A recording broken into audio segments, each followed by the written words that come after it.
Pokemon sizes make absolutely zero sense. The fearsome Charizard, yeah, it stands at a measly 5 foot 7 inches, as a couple inches shorter than me. The formidable Lucario, he's just 3 foot 11. It's not even tall enough to get on most Disney rides. And Furret, you know, the Pokemon that's based on a ferret, is supposedly 6 feet long. Not sure I want that thing running up and down my pant leg. Anyway, I think you get the point. The sizes listed in the Pokedex are all over the place, but there's one Pokemon that takes the insanity and turns it up to 11. The float whale Pokemon Wailord. For 2 decades, this guy has sparked fan rage, so much so that it's even spilled into the realm of a full-on academic paper. And all of it stems from one simple question: is Wailord lighter than air? Seems like a weird thing to be asking about your 47-foot-long whale, right? Wrong. Once you look at the rest of the numbers, you see how this has become one of the most controversial topics in all the Pokeverse. So today we're gonna be coming up with a definitive answer. Has the internet hit rock bottom, or is everyone else, including this Pokemon, full of hot air? Hello, Internet! Welcome to Game Theory, where today we're going back to our roots, applying real-world research to fictional worlds. Break out the Pixel Rulers, class, because today we're overanalyzing the disturbing science of Pokemon. And no, I am not talking about how a tiny Skitty and a giant Wailord are meant to breed. Not touching that one with a 10-foot Alolan Executor. At least, not yet. Maybe one day. Nope, today I'm talking about the fact that Wailord is light. Like, stupidly light. As I mentioned in the cold open, Wailord's Pokedex entries confused fans since it was first introduced in Gen 3. You see, Wailord's weight is listed at 877.4 pounds, or about 398 kilograms. That's no doubt heavy, one of the heaviest Pokemon in the entire series, but it is comically light when you compare it to your typical whale. Blue whales, the thing that Wailord is based on, usually weighs somewhere between 290 and 330,000 pounds, or between 130 and 150,000 kilos. Practically 350 times the weight of your standard Wailord. So these guys are heavy, but not too heavy, you know? However, where things get controversial is when you factor in Wailord's other measurements. Wailord's quote-unquote height is listed at 47 feet, or 14.5 meters. He's massively big for not a lot of weight, prompting many fans online to speculate that Wailord may in fact be the lightest Pokemon in all the games relative to his size. Some have even gone so far as to say that Wailord is so light, he's literally lighter than air. The argument's been so heated, in fact, that it eventually spawned a real research paper from a real university in the UK. And their conclusion? Yep, Wailord is, in fact, lighter than air. Strap a string on that guy, you got yourself a big old whale balloon. Reddit, though, they weren't buying it, because of course they weren't, it's Reddit. This prompted a massive post arguing the exact opposite, that no, Wailord is not lighter than air. So today, loyal theorists, we're gonna be putting an end to this seismic debate. We're crunching the numbers ourselves to see who was right, who was wrong, and who was super nerdy. It was all of us. All of us were super nerdy. Will Wailord be sailing the 7 seas or floating amongst the clouds like a Thanksgiving Day parade balloon? Ladies and gentlemen, it's Morty time. Leave your theories in the comments below. I'll pick my favorites in the next episode of Morty.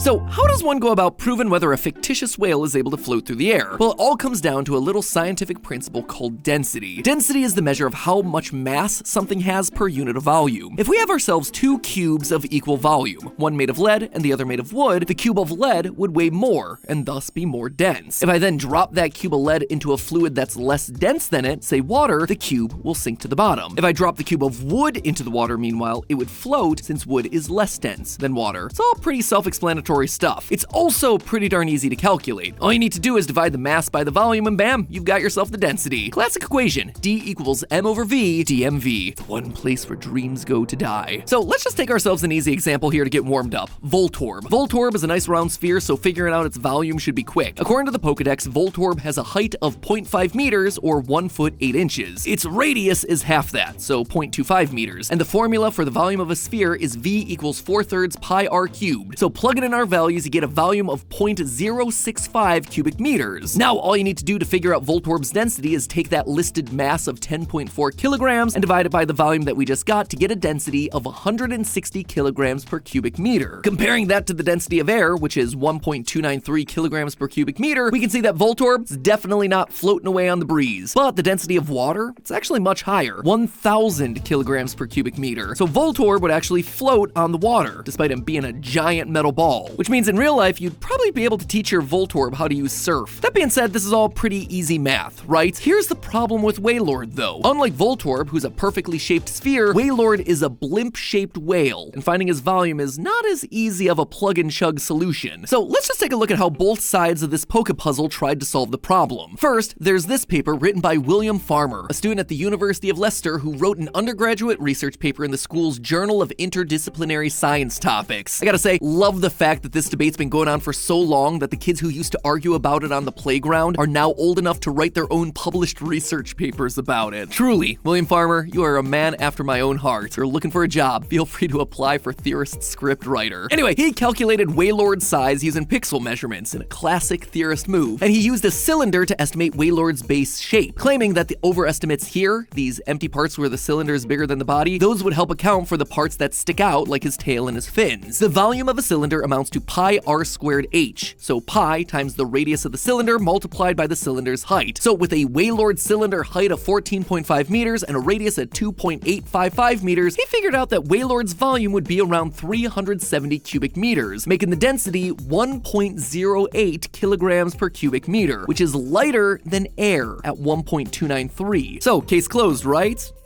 No. You see, despite this coming from an academic journal, the paper makes a lot of assumptions about Wailord's shape and volume, and this got Reddit eager for a more precise solution. This post comes from the R-Pokemon subreddit by user PetscottMiju, who also used pixel measurements, but this time refined Wailord's estimated shape. Instead of just reducing him down to a simple cylinder, they instead decided to add a hemisphere to each end of the shape. That way, they didn't need to explain away as much empty space. They also recognized that pixel measurements tend to be slightly inconsistent across different games, and so they tried to correct for that as well. This led their estimate for Wailord's radius to be smaller, 2.2 meters as opposed to 2.8. Their cylinder length then was 8 meters, leaving about 2.1 meters on each end for the tail and the head. In total, this refined equation where they added up the volume of the cylinder and two hemispheres gave them a significantly smaller volume, only 166.24 cubic meters, less than half what the academic paper had proposed. Divide Wailord's mass of 398 kilos by 166 and you get 2.39 kilograms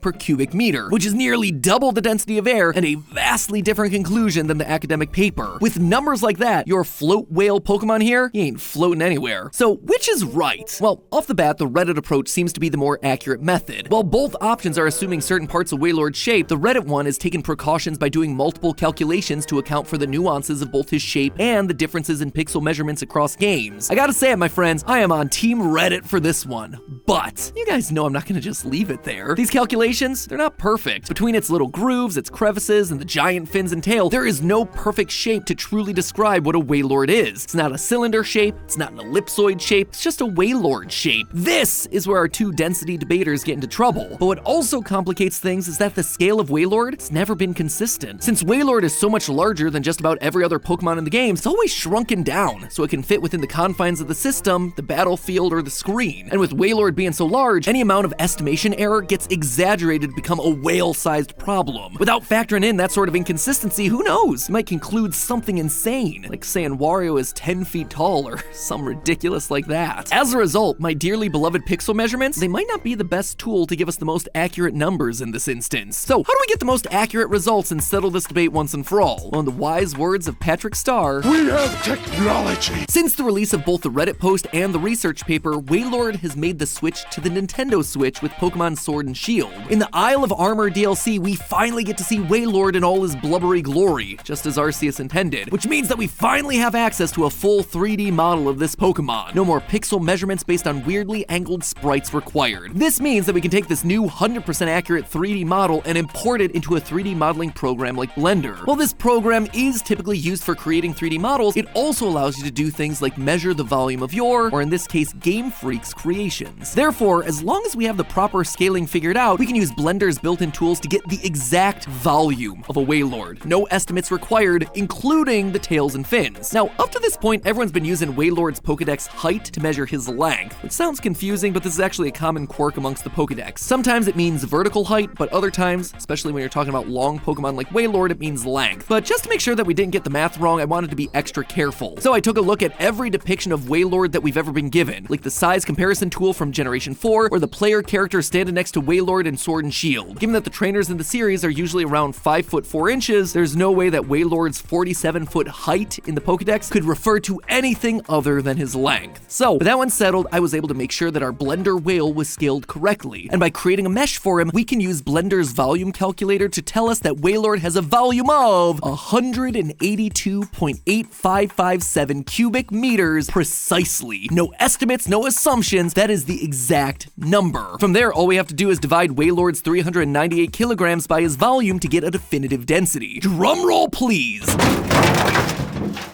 Really? That's the best we got? Gotta admit, I don't know what we gotta do at this point. I am perturbed by the lack of a solid drum roll, Yossi. Fix it, man. Pull out all the expenses next time. I want a drum roll that will melt minds. Promise? Yossi, I put you in the shaving episode, so you better promise me. Thank you. Where was I? Oh yeah, his true density. Wailord's true density is 2.18 kilograms per cubic meter, which means that I can now say without a shadow of a doubt that Wailord is not lighter than air. Even if you don't include Wailord's tail in the overall calculation, it still wouldn't be enough to get him airborne. And honestly, all this checks out. Wailord being lighter than air would have broken the other information that the Pokedex tells us about him. Wailord's Pokedex entries going all the way back to Sapphire tell us that Wailord can knock out prey by the shock of its splash, which is gonna be pretty hard to do when you're so light you can't even hit the water. So there you have it, my friends. The debate is finally squashed. Wailord is not lighter than air. Reddit was right. Not completely, obviously, but their conclusion was pretty darn close for an estimate. I guess we'll just have to leave floating off to the sky to Team Rocket. Team Rocket's blasting off the And now with that one out of the way, tune in next time when we calculate how the density of Cosmoem would end the known universe. But hey, while the Pokedex is a great tool for trainers like you to keep track of the heights and weights of every Pokemon, maybe it should also have something to help trainers keep track of the most important thing, their finances. As we've said time and time again, being a Pokemon master ain't cheap. Pokemon masters are broke. They can't pay them bills.